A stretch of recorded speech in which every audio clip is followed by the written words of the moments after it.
Hello everyone. तो क्या हाल है? उम्मीद करता हूँ आप अच्छे ही होंगे। आज हम जिस मूवी की स्टोरी एक्सप्लेन करने वाले हैं वो हॉलीवुड की 2020 में एक हॉरर मूवी है जिसका नाम है क्यूपिड। और मूवी की स्टोरी जानने से पहले अगर आपने अभी तक चैनल को सब्सक्राइब नहीं किया है तो कर दीजिए और बेल आइकन दबाना ही मत भूलना। तो ज़्यादा आपका टाइम वेस्ट ना करते हुए चलते हैं इस मूवी की स्टोरी की तरफ।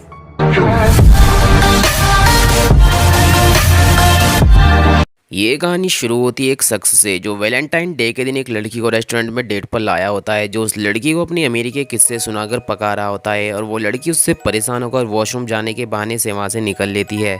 उस लड़की के जाते ही वो आदमी अपना फ़ोन चेक करता है। फ़ोन पर सैंडी की 12 मिस कॉल आई हुई होती हैं जो कि उसकी डॉटर है। सैंडी का कॉल ना उठाने की वजह से सैंडी वहाँ पर पहुँच जाती है और यहाँ पर हमें पता चलता है कि उस आदमी का कुछ समय पहले ही अपनी बीवी से डिवोर्स हुआ है। सैंडी बहुत रो रही होती है और काफ़ी परेशान होती है और कहती है कि मुझसे एक बहुत बड़ी गलती हो गई है। आप मॉम को छोड़कर गए थे इसलिए मैं आप पर गुस्सा थी। मॉम ने कहा था कि आप दूसरी लड़कियों के साथ मजे कर रहे हैं, इस वजह से मुझे गुस्सा आया और मैंने क्यूपिड को बुलावा दिया जो कि एक शैतान है। उसने मेरे दोस्त और मॉम को मार दिया। इतना सुनकर सैंडी का फादर कहता है कि मैं बाहर चलकर बात करनी चाहिए, तुम्हारी हालत कुछ ठीक नहीं लगती।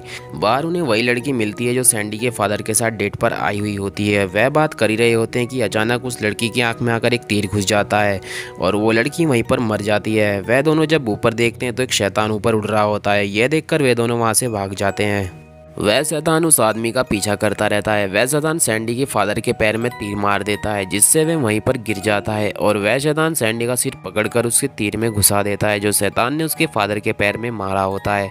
और साथ ही उस आदमी का दिल उसके सीने में हाथ डालकर निकाल लेता है जिससे हमें पता चलता है कि उस शैतान में प्यार के लिए कितनी नफरत है। नेक्स्ट सीन में एक साल बाद की कहानी दिखाई जाती है जहाँ पर एक फे नाम की लड़की अपने स्कूल टीचर पर ब्लैक मैजिक कर रही होती है क्योंकि वह अपने टीचर को लाइक करती है और उसे पाना चाहती है। लेकिन उसका टीचर जिसका नाम डंकन जॉन्स होता है वह हेलन ड्रेक नाम की दूसरे टीचर को डेट कर रहा होता है। जॉन्स और हेलन वैलेंटाइन डे की पार्टी के बारे में बात कर रहे होते हैं। तभी वहाँ पर एक टीचर आती है जो जॉन्स से कहती है कि आपके एक स्टूडेंट के बालों में च्युइंगम चिपक गई है। यह सुनकर जॉन्स उस स्टूडेंट के पास जाता है। वह स्टूडेंट फे होती है जो कि अपने फ्रेंड मेट के साथ वह च्युइंगम निकाल रही होती है और यह च्युइंगम उसकी क्लास फेलो एलिस ने लगाई हुई होती है। एलिस के फादर फे की मदर को डेट कर रहे होते हैं क्योंकि फे के डैड एक महीने पहले ही गुजर चुके हैं। इसलिए एलिस को लगता है कि उसकी मदर की वजह से ही उसकी मॉम और डैड का डिवोर्स हुआ है, इसलिए वह उसे परेशान करती रहती है। जॉन एलिस के पास जाता है और उससे कहता है कि फे को परेशान करना बंद कर दो, लेकिन एलिस ऐसी लड़की नहीं थी जो इतनी आसानी से समझ जाए। इसके बाद हम देखते हैं कि जॉन्स क्लास में पढ़ा रहा होता है और एलिस अपने फ्रेंड के साथ बात कर रही होती है और यह सब जॉन्स भी देख रहा होता है। वह एलिस से सवाल पूछता है लेकिन वह जवाब नहीं दे पाती जिसकी उसे क्लासमेट और फे उस पर बहुत हंसते हैं।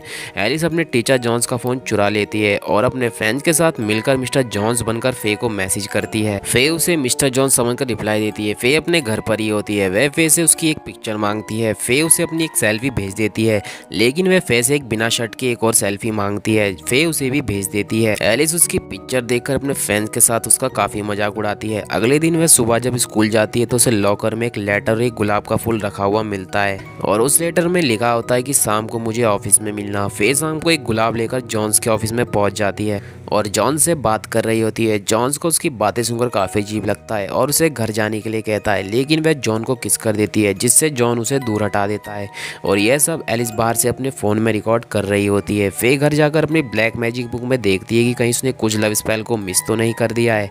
वह देखती है कि उसने सारे लव स्पेल को पूरा कर दिया है और बस एक लव स्पेल ही बचा था जो लव को डिस्ट्रॉय करने वाले को बुलाने वाला होता है। फे बहुत परेशान थी लेकिन वह उस स्पेल का यूज़ नहीं करती। अगले दिन वैलेंटाइन डे होता है। वह क्लास में ही होती है। उसे भी एक कार्ड मिलता है लेकिन उसे पता नहीं होता कि यह किसने सेंड किया है, इसलिए वह उसे फाड़ देती है। उस वक्त जॉन्स भी क्लास में होता है और वह वीडियो प्ले हो जाती है जिसमें फे जॉन्स को किस कर रही होती है। यह देखकर फे काफ़ी एम्बैरेस होती है और क्लास से उठकर भाग जाती है। वह क्लास से बाहर निकलकर देखती है कि उसकी वह सारी पिक्चर दीवार पर लगी हुई थी जो उसने जॉन्स को सेंड की थी। यह देखकर फे समझ जाती है कि यह सब एलिस कर रही है। वह एलिस को एक जोर से थप्पड़ मारती है और वह दोनों आपस में लड़ने लगते हैं। इतने में जॉन्स और हेलन वहाँ पर आते हैं और उन्हें अलग करते हैं लेकिन फे गुस्से में वहाँ से भाग जाती है और अपनी ब्लैक मैजिक बुक लेकर लव को डिस्ट्रॉय करने वाले डेमन को बुलाने वाला लव स्पेल करती है और वहाँ पर गॉड ऑफ डेथ आ जाता है। गॉड ऑफ डेथ फे से पूछता है कि तुमने मुझे यहाँ पर क्यों बुलाया है। फे उससे कहती है कि मैं यहाँ से प्यार को हमेशा के लिए ख़त्म करना चाहती हूँ। गॉड ऑफ डेथ उससे पूछता है क्या तुम मुझे धरती पर बुलाने की कीमत चुकाने के लिए तैयार हो। फे कहती है कि हाँ मैं तैयार हूँ। गॉड ऑफ डेथ कहता है कि मैं एक ऐसा डीमन भेजूंगा जो प्यार से इतनी नफरत करता है कि वो प्यार से दुनिया को मिटाने के लिए कुछ भी कर सकता है और अगले 24 घंटों में यहाँ से प्यार का नामो निशान मिटा देगा। यह बोलकर गॉड ऑफ डेथ वहाँ से चला जाता है। दूसरी तरफ प्रिंसिपल एलिस को डांट रहे होते हैं और एलिस को स्कूल के बाद वैलेंटाइन डे की सारे डेकोरेशन उतारने की सजा देते हैं। हेलन सभी स्टूडेंट को डेकोरेशन उतारने के लिए हॉल में लेकर जाती है, लेकिन वहाँ पर एलिस की एक फ्रेंड जिसका नाम लीना होता है वह मिस्ड होती है। वह वॉशरूम में होती है और उसे बाहर से कुछ आवाज़ आती है और वहाँ पर क्यूपिड नाम का एक शैतान आ जाता है जिससे गॉड ऑफ डेथ ने भेजा होता है। वह जब सुनने के लिए अपना कान दरवाजे के पास लेकर जाती है तो क्यूपिड उसके कान में तीर मार देता है, जिससे लीना वहाँ से भागने की कोशिश करती है लेकिन वह गिर जाती है और क्यूपिड आकर उसके शरीर की स्किन को हार्ट शेप में काट देता है और लीना को जान से मार देता है। दूसरी तरफ प्रिंसिपल फे को भी डेकोरेशन उतारने की सजा देते हैं जिसमें मैट उसका साथ देता है। हम आगे देखते हैं कि प्लेट में हार्ट शेप में कुकीज़ रखे हुए होते हैं। एलिस के फ्रेंड्स उन कुकीज़ को टेस्ट करते हुए बोलते हैं कि इसका स्वाद कुछ चिकन जैसा है। असल में वह कुकीज़ नहीं बल्कि एलिस की फ्रेंड लीना की स्किन होती है जो क्यूपिड ने हार्ट शेप में काटी हुई होती है। इतने में एलिस के फ़ोन पर उसके बॉयफ्रेंड का कॉल आता है और एलिस वहाँ से हेलन के मना करने के बावजूद चली जाती है। हेलन सीधा प्रिंसिपल के पास इसकी शिकायत करती है तो प्रिंसिपल एलिस के पीछे उसे रोकने के लिए जाता है। एलिस अपने बॉयफ्रेंड की गाड़ी में बैठी हुई होती है और उससे कहती है कि जल्दी चलो यहाँ से, लेकिन उनकी कार स्टार्ट नहीं होती। इतने में प्रिंसिपल वहां पर पहुंच जाता है और एलिस को बाहर आने के लिए कहता है लेकिन वह बाहर नहीं आती। इतने में ऊपर से कुछ अजीब आवाज आती है। प्रिंसिपल जब ऊपर देखता है तो वहां पर क्यूपिड उड़ रहा होता है। वह सीधा प्रिंसिपल की आंख में तीर मार देता है जिससे प्रिंसिपल वहीं पर मर जाता है। ये देखकर एलिस और उसका बॉयफ्रेंड वहां से भागने लगते हैं, लेकिन क्यूपिड एलिस के बॉयफ्रेंड को भी तीर मार देता है जिससे वह बुरी तरह से जख्मी हो जाता है। यह देखकर हेलन डंकन के पास जाती है और पुलिस को कॉल करने की कोशिश करती है, लेकिन कॉल पुलिस को नहीं लग पाती। डंकन उससे पूछता है कि क्या हुआ है, तुम्हारे हाथ पर खून क्यों लगा है, लेकिन हेलन को कुछ समझ नहीं आता कि उसने बाहर क्या देखा। डंकन और हेलन तुरंत एलिस के बॉयफ्रेंड के पास जाते हैं। उसकी हालत बहुत नाजुक होती है क्योंकि उस तीर का जहर उसकी पूरी बॉडी और दिल तक फैल चुका था, जिससे वह वहीं पर मर जाता है। ये देखकर मैट फे से पूछता है कि तुम मुझे बताओगी कि क्या हो रहा है, क्योंकि मैट को लग रहा था कि ये जो हो रहा है इसमें फे का ही हाथ है, लेकिन फे मैट को कुछ नहीं बताती और वो दोनों डांस हॉल में चले जाते हैं जहाँ पर एक टीचर और बाकी के बचे हुए स्टूडेंट होते हैं। अचानक उन्हें स्क्रीन पर एक हार्ट शेप दिखाई देता है जो जोर जोर से धड़क रहा होता है और यह निशानी क्यूपिड के वहाँ पर होने की होती है। जब वह अपने लेफ्ट में देखते हैं तो वहाँ पर क्यूपिड खड़ा होता है। यह देखकर सब वहाँ से भाग जाते हैं, लेकिन एलिस की एक फ्रेंड उससे अलग हो जाती है। क्यूपिड उन लोगों का पीछा करता है और एक टीचर को तीर मार देता है जिससे टीचर वहीं पर गिर जाती है। फे और मैट टीचर को बचाने की कोशिश करते हैं, लेकिन तब तक क्यूपिड मैट के हाथ में भी तीर मार देता है जिससे फे मैट को लेकर वहां से भाग जाती है। क्यूपिड टीचर के पास आता है और उसके टांग से निकालकर तीर उसके सिर में घुसा देता है जिससे वह वहीं पर मर जाती है।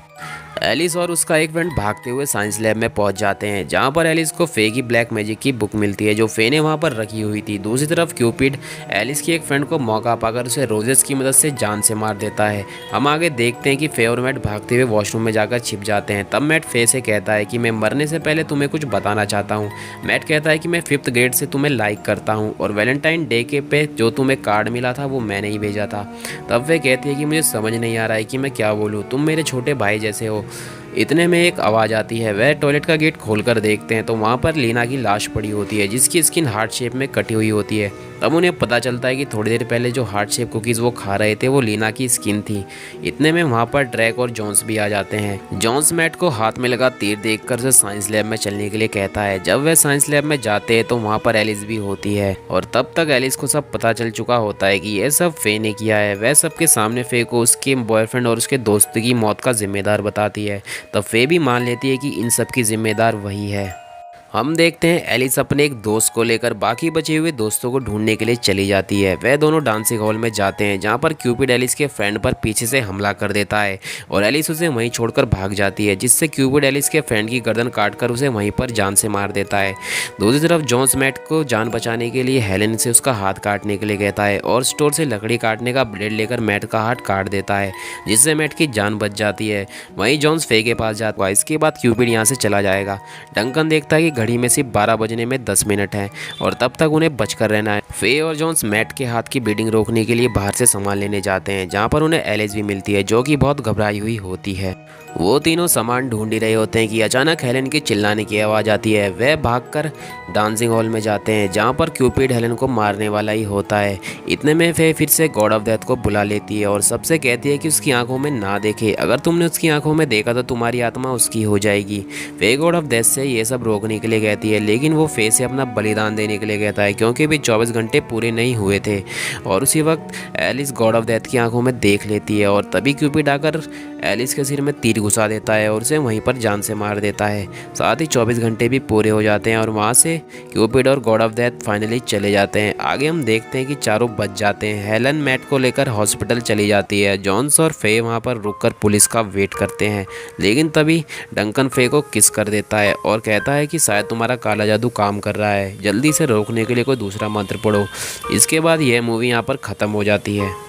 इस मूवी की स्टोरी आपको कैसी लगी कमेंट में ज़रूर बताना और जाते वक्त लाइक शेयर एंड सब्सक्राइब कर देना। तो मिलते हैं आपसे एक और नई वीडियो में, तब तक के लिए गुड बाय।